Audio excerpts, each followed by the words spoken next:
Hi guys, it's Joe again with your local farmer, and today I'm going to show you how to take this loader off of this John Deere 6400 tractor. I don't know for certain, but I think this is going to be the standard for all of the early 6000 series John Deere tractors. Before I go too far, I want to say many people may ask, what is the purpose of taking a loader off, or I should say, why should I be concerned about taking a loader off? The thing to understand about a loader is that loaders are great at doing loader work, obviously. I think that goes without saying. If you need to pick something up, move something around, that's what a loader's for. That's why they sell them, okay? However, if you don't need the loader, and especially if you don't need the loader for a length of time, then by all means, remove the loader. That's why they make, there are engineers that spend their entire work week, their entire, let's just say the entire year, designing these loaders to be easier to put on and take off.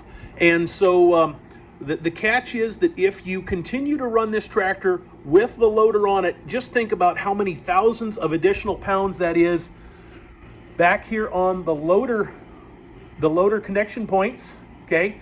And then also, where am I at here? The front axle. This front axle is going to be, just hauling that weight around. Think about it. If you're going through a field and you're doing heavy tillage in a field, every time the front end bounces, that loader is just banging on the mounts and the frame of the tractor. And in fact, maybe this is going a bit far, but I like to say that the thing that loaders are great at is breaking tractors, okay? So let's take a few minutes and I'm going to show you how to get this loader off. By the way, if somebody had to time me, I could have this loader completely off in 2 minutes, okay? What I find from the 3.5 years that I spent selling farm machinery is that 90% of the time, the reason people never remove the loader is because simply they didn't know how. So before I go too far here, what I want to show you guys is that I am sitting on a concrete pad, and I apologize, we got a little snow overnight, so you obviously can't tell, but there is a solid concrete pad here. You don't have to set a loader down on concrete, but it sure does help to have a nice level spot, specifically a spot where the loader itself is going to sit nice and level when you're done. You notice I stopped it here up what I call, waist high or chest high, if you will.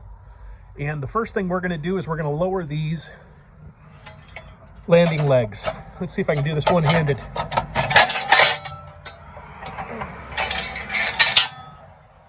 Okay, there's my pin. Get my pin in my hole. Yeah, it's a little harder one-handed. Always put the cotter pins in. I got one leg down. Now, I want to take a moment to mention, guys, the most dangerous thing in all of agriculture is working around hydraulics and specifically loaders. So you notice I did walk around the side of this loader, but the thing that you will not find me doing is going underneath anything like that. We're going to give it plenty of room and make sure that at no time are we ever in a position where we could get squished by this thing, okay? All right. Pin in.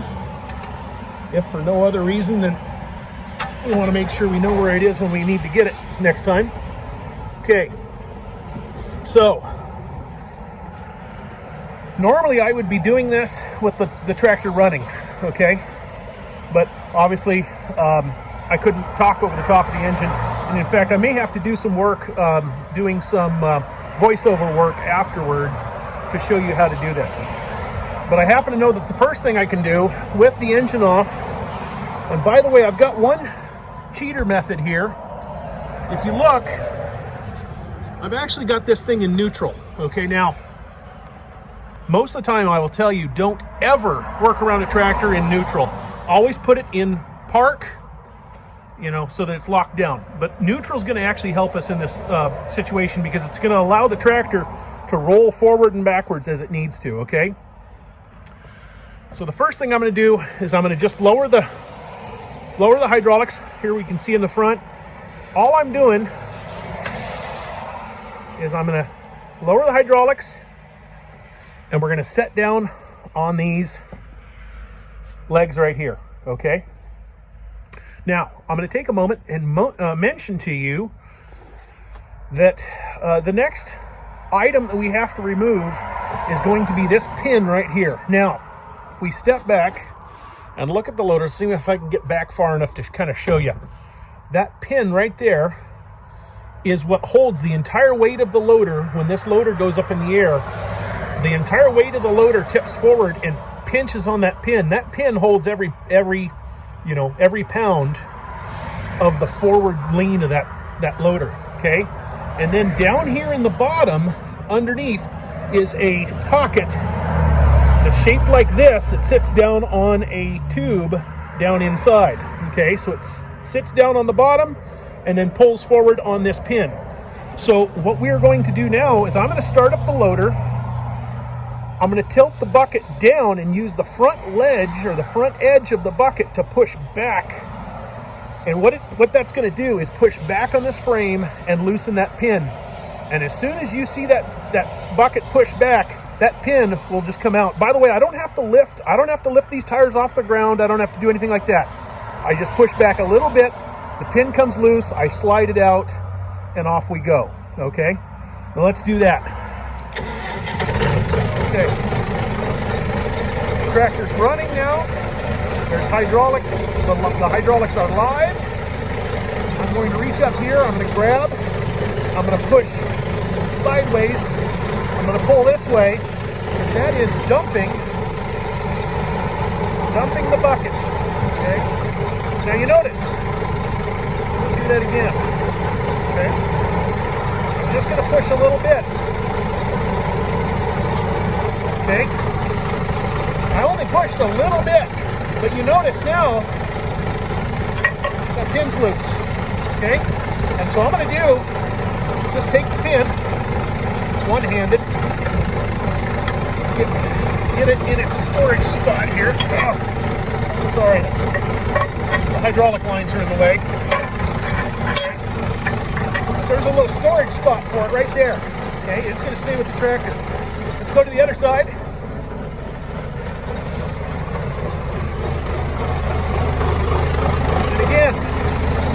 Lift up the handle, slide it forward, pin comes out.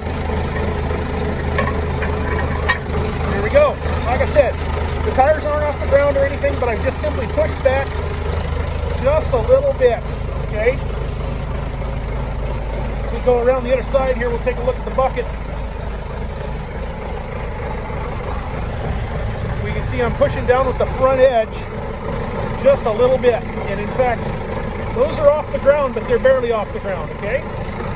Now, the next thing I'm going to do is I'm going to roll the bucket back. When I roll the bucket back, these legs will sit down. As I continue to roll back, the loader will tilt forward on these legs, and this is the action that we will see, okay? Let me see if I can get back far enough here. Let's see if I can get back far enough here. Okay, so the entire loader will start to tilt forward, and this pocket, and I was telling you before about the pocket that faces downward, this pocket will want to lift up, okay? So let's watch that happen as I tilt this bucket in, or tilt this bucket back, okay? Watch it set down. Here we go. And see it just, there we go.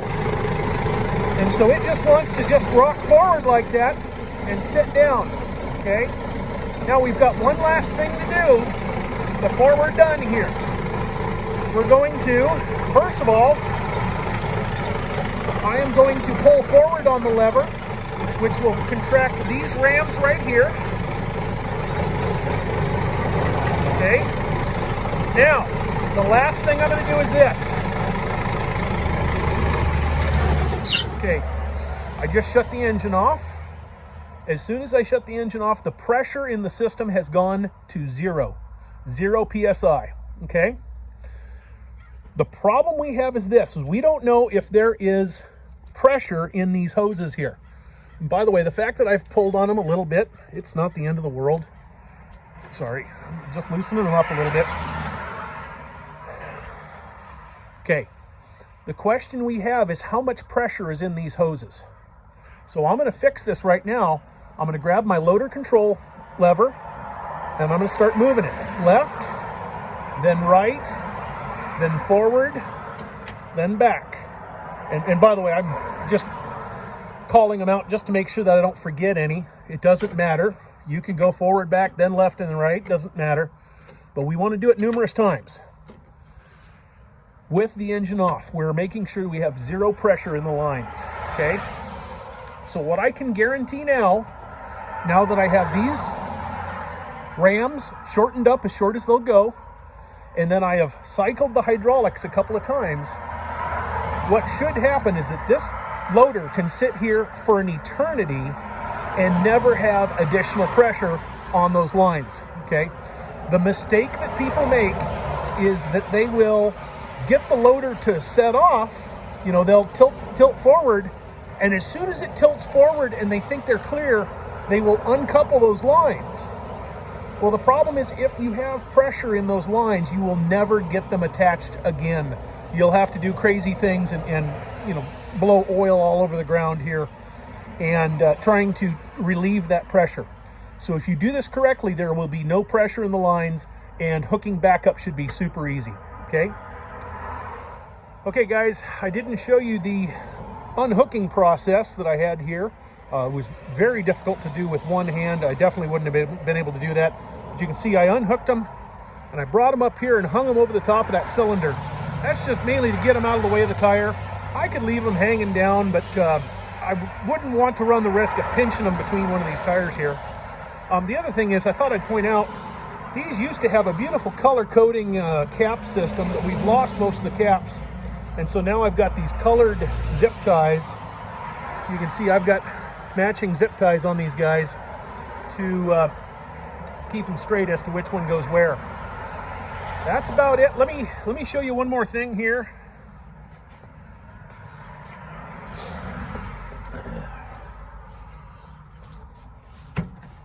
Step up. Okay, again, I was in neutral doing this to allow the tractor to roll back and forth a little bit. Let me start the engine. Okay, clutch in. I'm gonna put it in reverse. There we go, reverse. Now watch here. This tractor, I've got to say, they've got this tractor set up very narrow. And so you can see I can barely get past the loader brackets, okay? So, when I come back in, I'm gonna actually just turn right back around here and hook back up, guys. I'm just gonna drive in, I'm gonna keep myself straight, coming straight into the loader. You see I'm gonna come in, and I'm essentially not gonna push the loader, but I'm just gonna come up to it. You can see it's right there. The loader, the brackets are already in, or I should say the loader arms are already in the brackets. So when we go to hook up, obviously we've driven up to our loader here. We've put our loader brackets partially into the pocket. We've connected our hoses in the correct order. Now what we're going to do is we're going to start the engine. And again, I told you I have a trick here. I've left the gear selector in neutral, okay? And I'll show you why that is really important here. And hooking up is more important than unhooking the loader. And I'll show you why. So we're going to start the engine. Okay. The first thing we're going to do is this. These loader brackets need to be extended out a little bit. Need to be at just a little bit of an angle. And so the first thing we're going to do is we're going to push back on our handle, which will extend these big rams here. Okay? Now notice, I just made the tractor roll back a little. I can even make it roll back a little more. But there you can see I have just a little bit of extension on that. Okay? Now if you remember the way that we use the bucket to tip, and it tilts it back on these landing legs. Again, it uses the landing legs there, and it'll leverage back on them, and it'll lower these pockets down into that bar. Okay, you can see there's the pocket, and it sits on top of that metal bar right there. Okay, so let's go ahead and continue to push back the bucket, and here you can see here's the bracket coming down in. Once it sits down at the bottom, we're going to keep pushing back. Okay, and we should be all the way back in our slot. We should be clear at the bottom and all the way back. And this will be the telling tale right here. If we can pull this pin out. Got the hoses in the way again. All right, got the pin in my hand. Okay, what I'm going to do, if we look in here, the pin, just so you guys know, the pin has to be at the top front corner. This hole here is cut very large, but if I aim at the front top corner, I should be able to just slide it in. There we are. We're hooked. Okay. Should be able to go to the other side and do the exact same thing. Here's my pin. Okay. Again, big hole, but I go to my top front corner. That's up and front. Okay, slide it across. There we are. And again, look at the handle here, guys. The handle goes back and turns and sits down in there. That way it locks in. That way, no matter what, that pin's not going to come out. Okay? Now, let's go back to the other side.